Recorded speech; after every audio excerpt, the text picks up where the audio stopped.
नमस्कार, मैं माही गौतम और आप देख रहे हैं खबर समय जगत। भोपाल आए केंद्रीय मंत्री मनोहर लाल खट्टर ने केंद्रीय बजट पर चर्चा की। मनोहर लाल खट्टर ने कहा कि देश में 2014 से लगातार हम तीसरी बार सरकार बनाकर आगे बढ़ रहे हैं।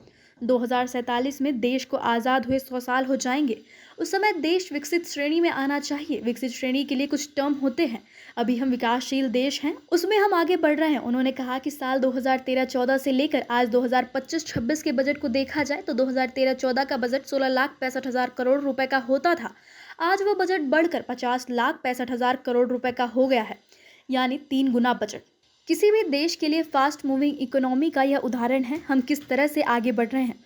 मनोहर लाल खट्टर ने कहा कि प्रधानमंत्री मोदी की खासियत है कि वह समय और ज़रूरत के हिसाब से नई स्कीम लेकर आते हैं। पुराने स्कीम कितनी कारगर है उसके हिसाब से उसे आगे बढ़ाते हैं। 4 वर्गों को, 4 जातियों को आगे बढ़ाने के लिए काम कर रहे हैं।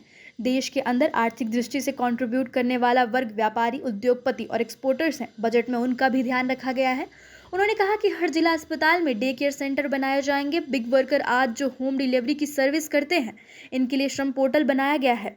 उनको हेल्थ केयर मैनेजमेंट से लेकर असंगठित श्रमिकों को 30 करोड़ वर्कर्स को इस पर रजिस्टर किया जा चुका है। 60 साल की आयु के बाद पेंशन देने का प्रावधान किया गया है। इनका 2 लाख रुपए का बीमा करवाया गया है। केंद्रीय मंत्री ने कहा कि 2014 में इंटरनेट इस्तेमाल करने वाले 17 करोड़ लोग थे, जो आज 100 करोड़ से ऊपर हो गए हैं। प्रधानमंत्री आवास योजना में 3 करोड़ नए घर बनाने का फैसला पहली कैबिनेट में किया गया। 1 करोड़ शहरी क्षेत्र में, 2 करोड़ ग्रामीण क्षेत्र में नए मकान देने का प्रावधान किया गया है। 78,000 करोड़ रुपए का बजट इसके लिए रखा गया है। अब तक 25 करोड़ लोग गरीबी रेखा से बाहर आए हैं। केंद्रीय बजट में मध्य प्रदेश को लेकर किए गए प्रावधानों को लेकर मुख्यमंत्री डॉक्टर मोहन यादव ने कहा कि कपास उत्पादन की बात बजट में जुड़ी है। इसमें एमएसएमई से लेकर हैवी इंडस्ट्री, कपड़े से बने उत्पाद, रेडीमेड गारमेंट्स, यहाँ तक कि हमारी लाडली बहना योजना भी आ गई, जिसमें हमने 1,250 रुपये देने और 5,000 तक आय बढ़ाने की बात कही। सीएम ने कहा कि अब होम स्टे वालों को भी लोन देने वाले हैं। बड़े होटलों को तो लोन देते हैं, लेकिन अब अमरकंटक से लेकर नर्मदा जी की यात्रा में बड़े स्तर पर होम स्टे की संभावनाएं खोजी हैं। धार्मिक स्थलों पर लोगों को रोकने की व्यवस्था ग्रामीण अंचल में हो जाए, यह गांव की आय बढ़ाने की दृष्टि से निर्णायक हो जाएगा। जैसा भूमिका में बताया गया है कि अभी पिछले 1 फरवरी को और केंद्र का बजट ये प्रस्तुत किया गया है, उसके ऊपर थोड़ा आज विचार करने के लिए आपके बीच में मैं आया हूं। सर्वप्रथम अपनी बात शुरू करता हूं मैं कि कल ही दिल्ली प्रदेश का एक सफल परिणाम निकला है। उस परिणाम के नाते से आप सबको और आप सबके माध्यम से मध्य प्रदेश की पूरी जनता को बहुत बहुत बधाई। और ये बधाई का सिलसिला तो वास्तव में दिल्ली पर कल ही आया है। लगातार इस प्रकार के क्रम मैं उस दिन से सोच रहा हूं जब बड़ी जीत एक मध्य प्रदेश की जब हुई, उस समय मुझे यहाँ आने का मौका मिला था। और उसके बाद लगातार लोकसभा का चुनाव हुआ, हरियाणा का चुनाव हुआ, एक दिशा उन सब चुनाव से बढ़ते हुए आगे फिर महाराष्ट्र का भी एक बहुत सफलतापूर्वक चुनाव हुआ और उसका परिणाम भी अच्छा अनुकूल निकला, और फिर अब दिल्ली का चुनाव वहाँ आकर के बढ़ा है। ये क्रम लगातार देश में वर्षों से जो चल रहा है, इस पर भी आपका जरूर ध्यान होगा। ताकि मैं इसलिए ध्यान करा रहा हूँ कि पत्रकार भी एक जागरूक नागरिक होता है, उस जागरूकता को इस माध्यम से भी आपके सामने रखना था, मैंने रखा है। जहाँ तक इस बार के बजट का विषय है, हर वर्ष की भांति ये बजट निकला है। जब इस बजट की चर्चा करता हूं तो मुझे याद आ जाता है कार्यकाल आदरणीय नरेंद्र मोदी जी का, जो पार्टी संगठक के नाते से उन्होंने काम शुरू किए और बाद में फिर शासनिक प्रशासनिक के नाते से, चाहे वो गुजरात के मुख्यमंत्री रहे हो या देश के प्रधानमंत्री रहे हो, लगातार मैं 1996 से, यानी आज लगभग 28 साल हो गए हैं, मेरा उनका संबंध है। नया सोचते हैं, बड़ा सोचते हैं, और नई और बड़े सोच की कल्पना 1996 में तब होती है जब वो हरियाणा में हम लोगों ने इकट्ठे काम किया। मैंने उनके साथ काम किया तो पार्टी के नाते बड़ी बड़ी बातें भी उन्होंने हमसे सोचवाई और हमने उसको किया। उसी का परिणाम है कि हरियाणा में लगातार तीसरी बार शासन बना और 15 साल यानी शासन को इस टर्म के साथ होंगे और आगे भी ऐसे ही बढ़ेंगे। हम यहाँ मध्य प्रदेश में भी 2003 से, बीच में अगर एक 15 महीने छोड़ दिया जाए तो 2003 से तो लगातार हम यहाँ आगे बढ़ रहे हैं। देश में भी 2014 से लगातार अब तीसरी बार बनी है सरकार, तो आगे बढ़ रहे हैं। कल्पना कैसी है 2022 में जब उन्होंने शुरू किया कि अगला 25 वर्ष ये हमारा अमृत काल का समय होगा। अमृत काल के पीछे अर्थ यही था कि इस काल में हमें बहुत कुछ करना है, बड़ा करना है, और लक्ष्य रखा 2047 जब देश को 100 वर्ष हो जाएंगे आजाद होने पर, तो उस समय देश विकसित की श्रेणी में आना चाहिए। विकसित श्रेणी की अपनी कुछ विशेषताएं होती हैं, कुछ टर्म्स होती हैं, जिसके कारण से देश अभी विकासशील देश में है तो आगे विकसित कैसे हो जाए, उसी हिसाब से आगे एक एक कदम आगे बढ़ रहे हैं। और उसकी अगर मैं तुलना करूं 2013-14 से और आज 25-26 के बजट के साथ, तो 13-14 का बजट उस समय का आंकड़ा है 16,65,000 करोड़ रुपए का बजट देश का उस समय था, सब जो प्राप्तियां और व्यय है टोटल। आज जो बढ़ करके 50 लाख और 65,000 करोड़ रुपया हो गया, अर्थात 3 टाइम्स। तो 3 गुना बजट 10 साल के अंदर बढ़ना, ये बहुत बड़ा एक मायने रखता है किसी भी देश के लिए। इस प्रकार की गति और किसी देश की सामान्यता है नहीं। एक फास्ट मूविंग इकोनॉमी, ये उसका द्योतक है कि किस प्रकार से हम आगे बढ़ रहे हैं। तो इस नाते से इस बजट की कुछ विशेषताएं हैं। एक तो नई स्कीमें, ये हमेशा वो लेके आते हैं आवश्यकता के हिसाब से, समय के हिसाब से, और पुरानी स्कीमें जितनी कारगर हैं उनको बढ़ाते हैं, उनको आगे उसका जितनी वृद्धि करनी होती है बजट में वो भी करते हैं। उसके परिणाम को देख करके तो उस परिणाम के हिसाब से और उनको भी उन्होंने शामिल किया, आगे बढ़ाया है। और हर वर्ग का उसके अंदर ध्यान रखने का उनका एक जो सिलसिला है, उसको मैं देखता हूं कि पिछले कुछ सालों से 4 वर्गों की बात करते हैं कि हमारी तो 4 जातियां हैं, और उन 4 जातियों को फिलोसफिकल एक शब्द प्रयोग करता हूं तो है ज्ञान। ज्ञान यानी जी से गरीब, वाई से युवा, ए से अन्नदाता, एन से नारी। तो ये 4 शब्दों से, 4 अक्षरों से ये जो इस चीज का उद्योग बना है कि हम गरीब कल्याण की बात करते हैं, युवा वर्ग की बात करते हैं, अन्नदाता की भी करते हैं, नारी महिला शक्ति इसकी भी बात करते हैं। उसी के साथ साथ अन्य क्षेत्र उनकी भी, जैसे मिडिल क्लास का विषय भी आता है, गरीबों के साथ मिडिल क्लास की भी चर्चा हम करते हैं। उद्योगपति से जो कंट्रीब्यूट करने वाला वर्ग है, चाहे व्यापारी है, चाहे उद्योगपति है, एक्सपोर्टर है, उनकी भी चर्चा करते हैं। और कुल मिलाकर के व्यवस्था परिवर्तन, इसकी बात भी हम करते हैं। व्यवस्था परिवर्तन से लोगों का जीवन सरल कैसे हो, ईज ऑफ लिविंग, इसकी बात भी हम करते हैं, ताकि लोगों के रहन सहन का कैसे सरल तरीका बने। इसी प्रकार से जो नए नए प्रोविजन जो जिसकी मैं चर्चा करूंगा, हो सकता है उसमें कुछ चीजें पुरानी भी हों, फिर भी मोटे रूप से मैं बताऊंगा कि उन्होंने गरीब कल्याण के नाते से पहले से ही, यानी जैसे गरीब कल्याण का उनको अन्न देने की बात है, 80 करोड़ लोगों को मुफ्त राशन, ये चल रहा है कब से, कोविड के दिनों से ये शुरू किया था, और एक बहुत बड़ी आम आदमी के लिए ये योजना है, राहत की योजना है। डे केयर सेंटर यानी अस्पतालों में ये बनाए जाए, ये उनकी पहली घोषणा है। इस बार नई घोषणा है कि हर अस्पताल जो डिस्ट्रिक्ट हॉस्पिटल है उसमें डे केयर सेंटर, कोई पूरा समय एडमिट नहीं भी रहना चाहता, मरीज है कैंसर का, बीमारियों का, सुबह गया शाम को वापस घर आ गया। इस वर्ष में 200 नए डे केयर सेंटर बनाए जाएंगे, और आगे चल करके हर जिले में, हर जिला अस्पताल में ये केंद्र बनाए जाएंगे। गिग वर्कर्स, ये एक ऐसी नई श्रेणी है। आज जो ई मार्केटिंग या जो इस प्रकार से होम डिलीवरी, ये जो सर्विस चल रही है, इसमें गिग वर्कर्स का एक बड़ा वर्ग ये खड़ा हुआ है। तो ऐसे 1 करोड़ गिग वर्कर्स के लिए ई श्रम पोर्टल उन्होंने बनाया है, उस पर रजिस्ट्रेशन हो रही है, और उनको हेल्थ केयर बेनिफिट्स ये दिए जा रहे हैं। और ऐसे जो अनऑर्गेनाइज वर्कर हैं, एक प्रकार के 30 करोड़ वर्कर्स को अभी तक इस पर रजिस्टर किया जा चुका है,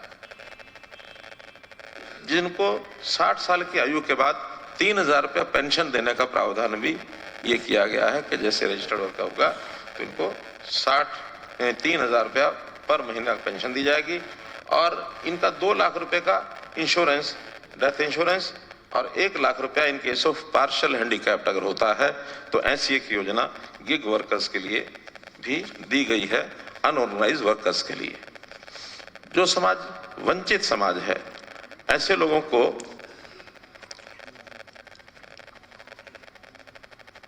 गरीबी कल्याण अन्न योजना के अंतर्गत मैंने बता ही दिया आपको कि जिसका बजट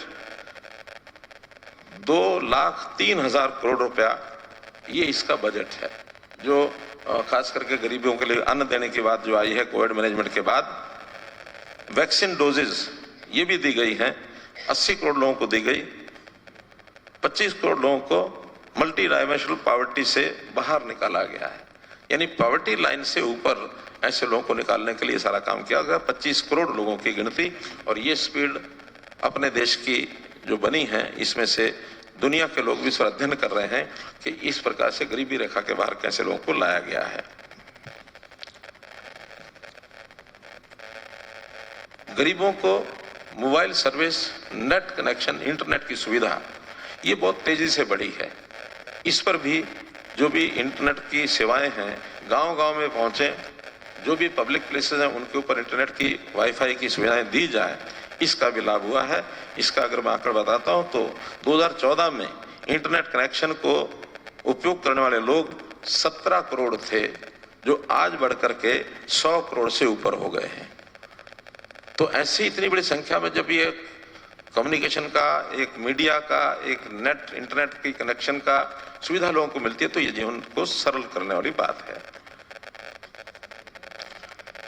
इसमें हमारी जो नेटवर्क रेडीनेस इंडेक्स की जो रैंकिंग है ये दुनिया भर में पहले 83rd रैंकिंग थी, आज 49th रैंकिंग है। देखा जाए तो काफी सुधार हुआ है, फिर भी और इसकी आवश्यकताएं हैं जिसके ऊपर ध्यान दिया जा रहा है। की योजना चालू कर दी, ये हमारे उसी औद्योगिकरण को बढ़ावा देने वाला हिस्सा। जब हम औद्योगिकरण तो महिलाएं, अनुसूचित जाति, जनजाति, कई बार ये जो मन में कसक रह जाती कि हमारे हर वर्ग को उद्योगपति बनाना चाहिए, तो आपने कहा इनको 5 वर्षों के लिए 2 करोड़ तक का टर्म लोन देंगे। ये अपने आप में बड़ी बात है इस वर्ग के लिए। इसी के साथ साथ आपने फुटवियर, चमड़ा उद्योग, इसको भी फोकस किया है, जिसमें 22 लाख लोगों को रोजगार देने की बात कही। तो मैं मान के चलता हूँ कि बड़े पैमाने पर जब 18 करोड़ से ज़्यादा पशुधन हमारे मध्य प्रदेश में है, तो निश्चित रूप से इसमें बड़ी उद्योग की संभावना भी हमारे यहाँ मिलेगी। जिसमें आपने कहा वेट ब्लू लेदर पर अब मूल सीमा शुल्क पूरी तरह समाप्त कर दिया गया है, तो ये उसी को वर्ग को आगे बढ़ाने के लिए बड़ी भूमिका लाएगा। मूल्य संवर्धन, रोजगार सृजन और PV cell, EV battery, auto motor, खास करके हमारा तो पीथमपुर का तो ऑटोमोटिव पूरा सेक्टर है, ये पूरा परिस्थिति तंत्र भी सुधारेगा और स्वच्छ प्रौद्योगिकी निर्माण में भी मदद करेगा। और आपने बैटरी से जुड़े हुए उत्पाद को बढ़ाने के लिए भी बड़े पैमाने में मदद की, तो ये हमारा नर्मदापुरम का इंडस्ट्रियल बेल्ट और सभी तरफ से हम बैटरी उद्योग को लगातार बढ़ाने जा रहे हैं। इसमें आपने पवन टरबाइन, अति उच्च वोल्ट ट्रांसमिशन उपकरण, ग्रिड स्केल बैटरी, ये सब चीज़ों को जोड़ने का जो आश्वासन दिया, ये भविष्य की दृष्टि से हमारे सभी उद्योग के लगने वाली संभावना को बल देगा। आपने कहा कि ब्रॉडबैंड कनेक्टिविटी देने की बात कहेंगे तो मध्य प्रदेश तो भौगोलिक दृष्टि से राजस्थान के बाद दूसरा देश का सबसे बड़ा प्रदेश है। ऐसे में हमारे जितने भी माध्यमिक और प्राथमिक स्वास्थ्य केंद्र और मिडिल स्कूल, इन सबको ब्रॉडबैंड कनेक्टिविटी से जोड़ेंगे तो ये बहुत अद्भुत एक तरह से क्रांति हो जाएगी, खास करके हेल्थ के और शिक्षा, स्कूल शिक्षा के क्षेत्र में। भारतीय भाषाओं के पुस्तकों को डिजिटल कराने के लिए भी आपने बड़े पैमाने पर धनराशि उपलब्ध कराने की बात कही है। मैं ये देख रहा हूँ कि इसमें भारतीय भाषाओं में हमारी जो भूमिका मध्य प्रदेश की है, हम तो अटल बिहारी वाजपेयी जी के नाम पर विश्वविद्यालय चलाते हुए सभी प्रकार के जनजातियों की भाषाओं को, बोलियों को, सबको संवर्धन करने का काम कर रहे हैं। तो ये इस योजना का लाभ हमको निश्चित मिलेगा। 5 IIT में अतिरिक्त बुनियादी के साथ जब आपने सुविधाओं की बात कही है, तो हमने अपने IIT को डीप टेक रिसर्च के आधार पर IIT इंदौर का कैंपस बढ़ाते हुए उज्जैन इंजीनियरिंग कॉलेज से जोड़ने की बात कही। जो 6 हमारे इंजीनियरिंग कॉलेज हैं, 6 इंजीनियरिंग कॉलेज में डीप टेक और अन्य रिसर्च के कामों को प्रोत्साहन देने की बात कही और आपने कहा रिसर्च को प्रोत्साहन देते हुए एआई सेक्टर में आपने 500 करोड़ का एक अलग से बजट रखवाया है। तो मैं मान के चलता हूं कि इसका लाभ हम निश्चित रूप से उठाएंगे। अगले मेडिकल कॉलेज की बात तो आपने कही दी है। हमारे लिए इसी साल हमने 3 मेडिकल कॉलेज लोकार्पित कर दिए, 8 पाइपलाइन में है, 12 का टेंडर लगा हुआ है। ऐसे में अगर स्पीड बढ़ने की बात कर रहा हूँ तो जो आपका हमारा भारत सरकार का मूल भाव है कि हम इसको नीचे तक मेडिकल कॉलेज एक जिले तक ले जाएं, तो मैं मान के चलता हूँ आने वाले 2 साल के अंदर 40 से ज़्यादा मेडिकल कॉलेज हमारे अकेले मध्य प्रदेश के अंदर होंगे। ये इसका बहुत बड़ा लाभ मिलेगा सभी जिलों में। जब आपने डे केयर कैंसर सेंटर की बात की, ये बात सही कि एग्रीकल्चर सेक्टर हमारा बड़ा है, सिंचाई बढ़ रही है, लेकिन जाने अनजाने केमिकल के जो नुकसान आ रहे हैं, ऐसे में कैंसर हमारे यहाँ बहुत कई जगह बढ़ रहा है। ये दुखद भी है, लेकिन इसके साथ में इसकी आपने समाधान की दृष्टि से जब डे केयर कैंसर सेंटर की बात करेंगे तो कैंसर को प्रारंभिक रूप से अगर पहचाना जाएगा, उसका इलाज हो जाएगा, तो निश्चित रूप से ये बड़े पैमाने पर हमारी मदद होगी। मैं मान के चलता हूँ पीएम स्वनिधि पुनर्गठन में भी आपने 30,000 करोड़ से ज़्यादा की जो राशि में वृद्धि की है बैंकों में ऋण देने में 30,000 रुपये की, तो ये बहुत बड़े पैमाने पे यूपीआई से जुड़े हुए क्रेडिट कार्ड और निर्माण क्षमता में वृद्धि करेगी। मैं उम्मीद करूँगा कि जब आपने प्रस्ताव के माध्यम से 1 लाख करोड़ का शहरी चुनौती कोष दिया है, जिसके माध्यम से जो मूल आपका मंत्रालय भी है, जिसका विकास का केंद्र शहर बने और शहरों का रचनात्मक पुनर्विकास हो, तो ये हमारी उस भावनाओं को बढ़ाने वाला है जिसके माध्यम से हम शहरों के आगामी 25 साल तक के प्लान बनाए। अमृत काल जो 47 तक का है, तो जब हमने उज्जैन, इंदौर, देवास, धार, शाजापुर 5 जिलों को मिलाकर के एक बृहद परियोजना वहाँ की बनाई, दूसरी परियोजना भोपाल, रायसेन, सीहोर, विदिशा, इससे जोड़ करके जो प्लान कर रहे हैं, तो ये आपके इस कोर्स का लाभ हमको निश्चित रूप से मिलेगा, जिसमें आपने 10,000 करोड़ का आवंटन करा है। मैं मान के चलता हूँ कि बताने के लिए तो बहुत है, अब थोड़ा क्वेश्चन पूछने के लिए भी छोड़ दूँ, लेकिन थोड़ा मन नहीं पर मान रहा, कुछ और चीज़ें बताने की इच्छा हो रही है। हमारे कई प्रकार के दाल के माध्यम से ये मध्य प्रदेश की एग्रीकल्चर ग्रोथ रेट में बड़ी भूमिका रहेगी। आपने एक और बड़ी बात युवाओं की दृष्टि से कही है, तो हमारा अपना लगभग 1.5 करोड़ युवा मध्य प्रदेश के अंदर है। ऐसे में युवाओं को लेकर के सभी प्रकार के सेक्टर के लिए हमने जो आपने ज्ञान शब्द को परिभाषित किया है, माननीय मंत्री जी के माध्यम से मैं प्रेस को बताना चाहूँगा, माननीय प्रधानमंत्री की भावनाओं के अनुसार जब आपने ये बजट दिया है, उस भावना के पहले ही हमने ज्ञान के 4 शब्दों में से गरीब, युवा और अन्नदाता की नीति अभी आने वाली है, जो 8 दिन में आ जाएगी, तो नारी, ऐसे करके 3 सेक्टर पे हमने मध्य प्रदेश सरकार ने कैबिनेट के स्तर पर नीति को हमने बना ली, जिसमें सरकार के सभी अंगों को जोड़ करके इनको कैसे फोकस किया जाए, इनके जीवन में बेहतरी कैसे की जाए। जैसे उदाहरण के लिए बताना चाहेंगे, अकेले युवा वर्ग के लिए हमने कल्पना की कि 2028 तक सर्विस और गैर सरकारी दोनों तरह से 70% से ज़्यादा युवाओं को रोजगार के अवसर हम उपलब्ध करा देंगे। अकेले हमारी उस युवा नीति का परिणाम है। इसी प्रकार से नारी सशक्तिकरण को लेकर के भी उसमें हमारी नीति बहुत अच्छी आई है। कुल मिलाकर के जैसे आपने कहा कि कोबाल्ट पाउडर, अपशिष्ट, लिथियम, आयरन बैटरी, ये 12 प्रकार के अलग अलग खनिजों को जो छूट देने का निर्णय किया है, ये छोटा नहीं। जब माइनिंग का हमारा सेक्टर है, हमारे यहाँ तो सभी प्रकार के खनिज में अब तो सोना भी मिल रहा है, हीरा तो मिलता ही मिलता था, तो हम तो ये मान के चलते कि आपने सारे सेक्टर को जोड़ा है, तो ये इसका लाभ हम निश्चित उठाएंगे, जिसमें सीसा, जस्टा और आप तो पता नहीं आगे तक बहुत सारी बातें जोड़ रहे हैं। लेकिन मैं मान के चलता हूँ कि आज के इस अवसर पर सारे मित्रों के साथ आपने मध्य प्रदेश में आकर के पुनः जब अपने इस सारी बातों को रखा है, तो ऐसे में हमारा प्राचीन गौरवशाली अतीत की बात भी इसमें मैं बताना चाहूँगा। आपने कहा कि हमारी पांडुलिपियों के विरासत के सर्वेक्षण, दस्तावेजीकरण, संरक्षण, शैक्षणिक संस्थान, संग्रहालय, पुस्तकालय, निजी संग्रहकर्ताओं के साथ मिलकर के आपने कहा ज्ञान भारतम मिशन योजना की बात कही, तो हमारे यहाँ के सभी संग्रहालयों पर पुरातत्व विभाग के माध्यम से मिलकर के हमने बड़े पैमाने पर इस पर काम चालू किया है और अपने आप में ही इसके माध्यम से बड़ा लाभ मिल जाएगा, जिसमें सिंधिया प्राच्य इंस्टीट्यूट उज्जैन में 14 करोड़ की लागत से हमने उसका पुनर्निर्माण भी चालू किया, जहाँ 500 साल से लेकर 2500 साल पुरानी पांडुलिपियों का संरक्षण भी हम कर रहे हैं। पूरे प्रदेश के अंदर आह्वान कर रहे हैं, सिक्कों का संग्रहालय बना रहे हैं। ऐसे कई सेक्टर में आपका लाभ मिलेगा। आज के इस अवसर पर मेरे ख्याल से मैं इतना ही बोलना पर्याप्त समझूंगा, समय के साथ धीरे धीरे बात आएगी। लेकिन अंत में एक एयर कार्गो की बात आपने कही, मैं उस बात को बोलते हुए अपनी भूमिका समाप्त करूंगा। जब हमने बृहद परियोजना की बात कर दी इंदौर भोपाल की, तो ऐसे में भविष्य में एयर कार्गो पे भी हमारे राज्य के अंदर, क्योंकि एयर कार्गो अभी एक बड़ी संभावना वाला एक सेक्टर है मध्य प्रदेश के साथ, ये अच्छी बात है कि वो सब सेक्टर में काम करने के लिए अपने राज्य में भी सक्षम है, लेकिन सबके साथ पूरे देश के मध्य में भी बैठा हुआ है। ऐसे में हमारे लिए सड़क यातायात, रेल यातायात, ये तो सुगमता है, लेकिन पोर्ट और बाकी जगहों को पहुंचाने के लिए समय लगता है। ऐसे में आज के ज़माने में एयर कार्गो की बहुत बड़ी संभावना, जहाँ सभी प्रकार के माल को हम देश और दुनिया में सरलता से पहुंचा सकते हैं। तो मुझे लगता है कि इन सारी बातों का लाभ लेते हुए मध्य प्रदेश निश्चित रूप से माननीय प्रधानमंत्री के नेतृत्व में आगे बढ़ेगा और ये सारी अपने उस एक एक बजट की योजनाओं का लाभ लेते हुए मध्य प्रदेश की बेहतरी के लिए काम करेंगे। धन्यवाद माननीय मुख्यमंत्री जी। ऐसी रोचक खबरों के लिए जुड़े रहें खबर समय जगत के साथ और चैनल को सब्सक्राइब करना बिल्कुल ना भूलें। धन्यवाद।